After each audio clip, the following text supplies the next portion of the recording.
आखिरी प्रयास। एक समय की बात है, एक राज्य में एक प्रतापी राजा राज करता था। एक दिन उसके दरबार में एक विदेशी आगंतुक आया और उसने राजा को एक सुंदर पत्थर उपहार में दिया। राजा वह पत्थर देखकर बहुत प्रसन्न हुआ।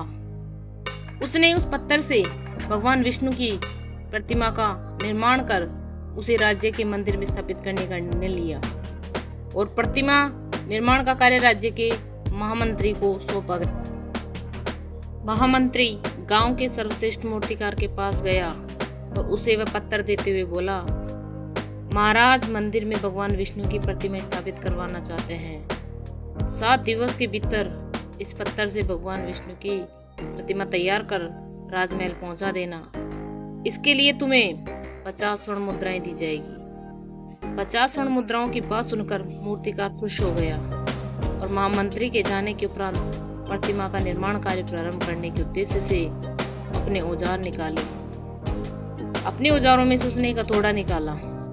अपने औजारों में से उसने एक हथौड़ा लिया और पत्थर तोड़ने के लिए उस हथौड़े से वार करने लगा, किंतु पत्थर जस का तस रहा।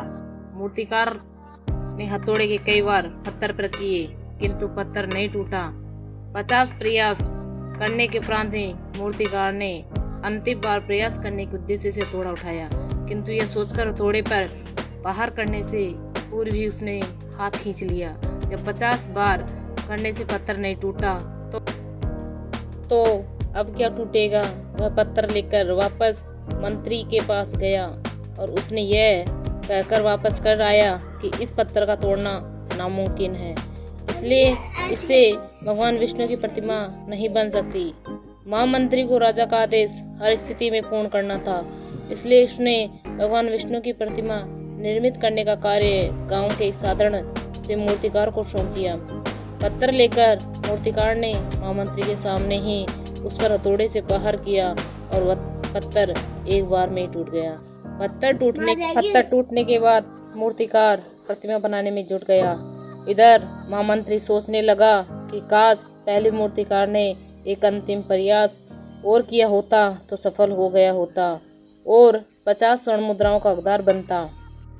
हम भी अपने जीवन में ऐसी परिस्थितियों से 2-4 होते रहते हैं। कई बार किसी कार्य को करने से पूर्व या किसी समस्या के सामने आने पर उसका निराकरण करने से पूर्व ही हमारा आत्मविश्वास डगमगा जाता है और हम प्रयास किए बिना ही हार मान लेते हैं। कई बार हम 1-2 प्रयास में सफलता मिलने पर आगे प्रयास करना छोड़ देते हैं, जबकि हो सकता है कि कुछ और प्रयास और करने का कार्य पूर्ण हो जाता या समस्या का समाधान हो जाता। यदि जीवन में सफलता प्राप्त करनी है तो बार बार असफल होने पर भी तब तक प्रयास करना नहीं छोड़ना चाहिए जब तक कि सफलता प्राप्त नहीं होती, या जिस प्रयास को करने से पूर्व हम हाथ खींच ले वही हमारा अंतिम प्रयास हो और उसमें हमें कामयाबी प्राप्त हो जाए। अगर वीडियो पसंद आए तो लाइक, शेयर एंड सब्सक्राइब करना।